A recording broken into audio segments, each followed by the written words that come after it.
inaasahan talaga may magka-file ng impeachment complaints muli laban naman kay Vice President Sara Duterte pagpalo po ng February 6. Paano yung kalendaryo nyo nun? Basically, magkakaroon ng ano yan? Overlap, hindi po ba? You're handling both in the impeachment complaints against the President as well as those against the Vice President.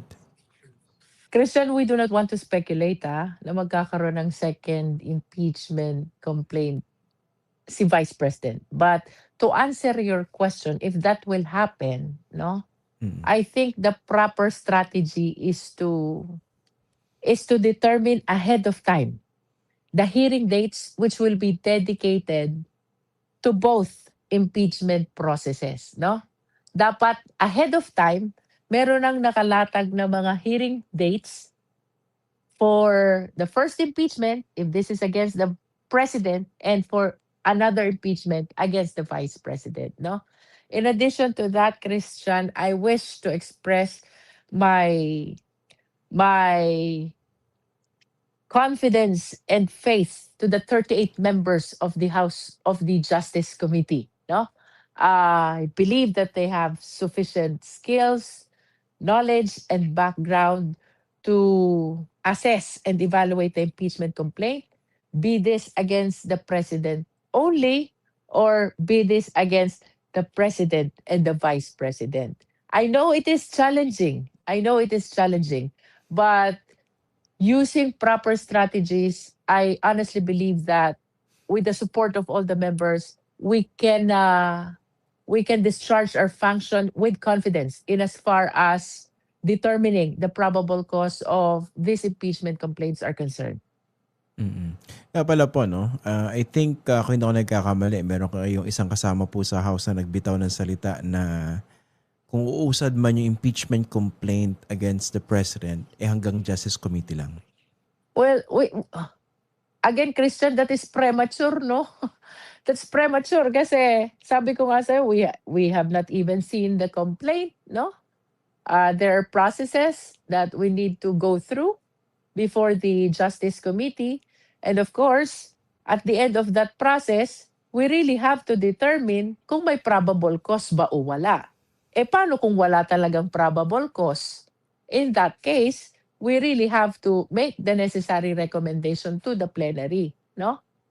Kung talagang on the basis of our evaluation, there is no probable cause to support the impeachment complaint. At ito na may pagbobotohan ng mga members, no? As a matter of fact, the chair does not vote. She will vote only in case of tie.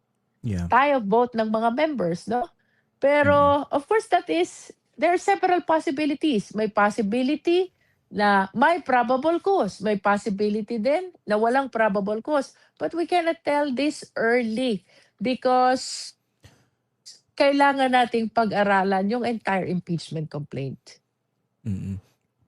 Meron po bang ano, no? Hindi ko pa, ito actually I'm checking now, no? Meron po ba dun sa mga nag-endorse ng impeachment complaint against the President na miyembro ng komite ninyo?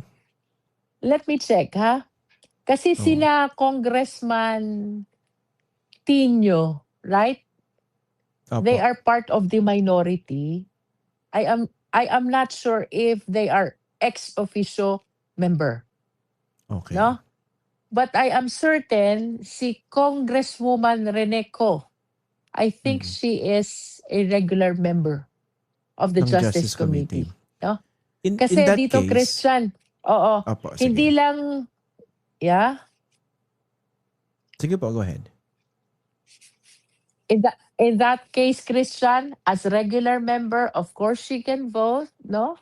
Notwithstanding the fact that she is one of the sponsors of the impeachment complaint. And in addition to that, hindi lang regular members ang makakaboto. Even the ex officio members can vote, no?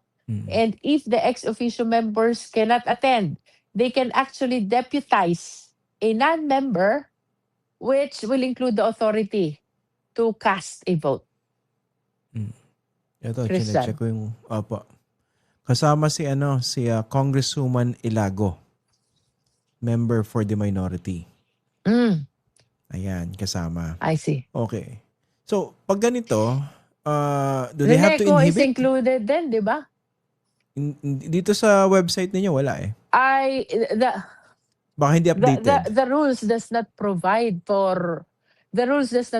for inhibition, Christian, no? But I don't see anything wrong about allowing these sponsors to vote. After all, they are regular members of the Justice Committee.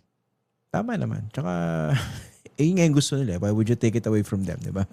So, basically, magkakaroon ng yan, ng discussion sa Justice Committee. Okay. So ibig sabihin kaya niyo pong pagsabayin yan, no? Kung sakaling umusad pareho yung impeachment against the President and the Vice President. Ito pa po, no? Actually, natatempt ako sagutin tong itatanong ko sa inyo eh. At, anyway, yung sinasabi ko sa iba, ang impression nila, teka, na-impeach na ng House si Vice President Sara Duterte last year. Kung i-refile lang yung same complaint this year, most likely, ganun din ang outcome niyan, may impeach yan. But it's not necessarily the case, di ba? Different context, different composition of the House. Can you elaborate on that po? And even, Christian, the preparation of the impeachment complaint may vary as well, no? Yeah. So, it is really a baseless statement to say na we will all be supporting the subsequent impeachment complaint if ever there will be one. Because first and foremost, ibang preparation na to, which necessarily mean iba na rin yung content and context ng impeachment complaint if ever there will be one. You are correct also, hindi natin alam kung anong standing ng ating mga House members with respect to the possible impeachment complaint against the Vice President, no? Ako, for example, I could hear some of my colleagues expressing their frustration about the first impeachment complaint kasi hindi nga natuloy because it was declared unconstitutional by the Supreme Court, plus the so many delays that occurred in the Senate, no? So there's actually a frustration with regards to the House members who signed and supported the first impeachment complaint. We do not know, Christian, kung anong magiging appreciation nila about having this second impeachment complaint if ever there will be one because of what happened in the first one, no? So I think it is a baseless statement to say na yung mga nag-support dun sa first impeachment complaint will surely support the subsequent impeachment complaint. Magkaiba na po itong scenario na to eh. And even the preparation of the impeachment complaint may vary, Christian, and may affect the appreciation of the individual members of the House.